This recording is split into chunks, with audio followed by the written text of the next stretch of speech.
मतदान के वक्त चारों तरफ राजनीतिक पार्टियों के पोस्टर, बैनर आदि देखकर आपके मन में यह सवाल आता होगा कि आखिर ये राजनीतिक पार्टियां बनती कैसे हैं। यह भी सवाल उठता होगा कि पार्टियों को चुनाव चिन्ह कैसे दिया जाता है और इसके क्या नियम होते हैं। आज की इस वीडियो में हम आपको यही सब जानकारी देने वाले हैं कि नई राजनीतिक पार्टी बनाने के लिए क्या क्या प्रोसेस करना पड़ता है। साथ ही यह भी बताएंगे कि नई पार्टी को चुनाव चिन्ह कैसे आवंटित होता है। लेकिन आगे बढ़ने से पहले चैनल को सब्सक्राइब जरूर कर लें ताकि ऐसी ही और रोचक जानकारियां आपको मिलती रहे। चलिए शुरू करते हैं। आपको बता दें कि इस समय भारत में लगभग 1850 राजनीतिक दल हैं। इनमें 7 राष्ट्रीय पार्टी हैं और 58 क्षेत्रीय दल हैं, जबकि 1786 गैर मान्यता प्राप्त राजनीतिक पार्टियां हैं। किसी पार्टी को राष्ट्रीय दल का दर्जा हासिल करने के लिए 4 या उससे ज्यादा राज्यों में लोकसभा चुनाव या विधानसभा चुनाव लड़ना होता है। इसके साथ ही इन चुनावों में उस पार्टी को 6% वोट हासिल करने होते हैं और कम से कम 4 उम्मीदवारों का लोकसभा चुनाव जीतना भी जरूरी होता है। हालांकि यह दर्जा स्थायी नहीं होता है, समय समय पर इन पार्टियों की संख्या में बदलाव होता रहता है। अब बात करते हैं पार्टी का रजिस्ट्रेशन की। तो आपको बता दें कि भारत में राजनीतिक पार्टी बनाने के लिए लोक प्रतिनिधित्व अधिनियम 1951 के प्रावधान को फॉलो करना होता है।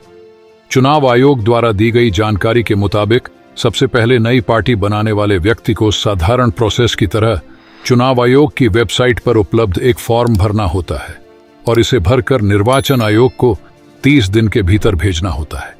इसके लिए निर्वाचन आयोग को प्रोसेसिंग फीस के रूप में 10,000 रुपये देने पड़ते हैं, जो डीडी के माध्यम से जमा किए जाते हैं। पार्टी संस्थापक को पार्टी का एक संविधान तैयार करना होता है, जिसमें पार्टी के नाम और पार्टी क्यों और किस तरह से काम करेगी इसकी जानकारी देनी होती है। इस संविधान में पार्टी के सभी नियमों का उल्लेख करना होता है। पार्टी संविधान से यह साफ होना चाहिए कि पार्टी भारत के संविधान और समाजवाद, धर्मनिरपेक्षता और लोकतंत्र के सिद्धांतों के प्रति सच्ची श्रद्धा और निष्ठा रखते हुए काम करेगी। पार्टी बनने से पूर्व यह जानकारी देनी होती है कौन पार्टी का अध्यक्ष बनेगा और कौन कोषाध्यक्ष होगा। आवेदन के साथ पार्टी के संविधान की कॉपी पर पार्टी अध्यक्ष के साइन और उसकी मुहर लगाना भी अनिवार्य होता है। अगर पार्टी के नाम से कोई बैंक अकाउंट है तो उसकी जानकारी भी देनी होती है। रजिस्ट्रेशन से पूर्व पार्टी में न्यूनतम 100 सदस्यों के शामिल होने की जानकारी भी देनी पड़ती है। यह भी शर्त होती है कि ये सभी सदस्य किसी अन्य पार्टी से जुड़े नहीं होने चाहिए। इसके लिए अलग से एक हल्फनामा देना पड़ता है।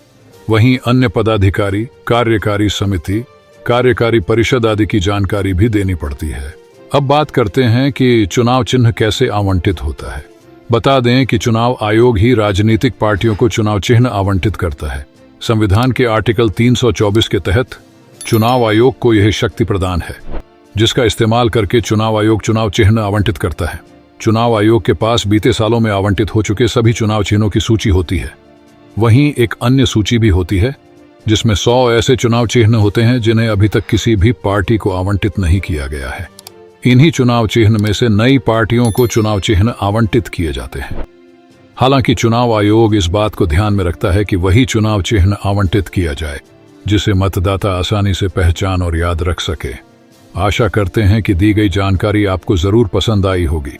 जानकारी अच्छी लगी हो तो चैनल को सब्सक्राइब और वीडियो को लाइक जरूर करें। फिर मिलते हैं किसी और नई जानकारी के साथ। तब तक के लिए नमस्कार।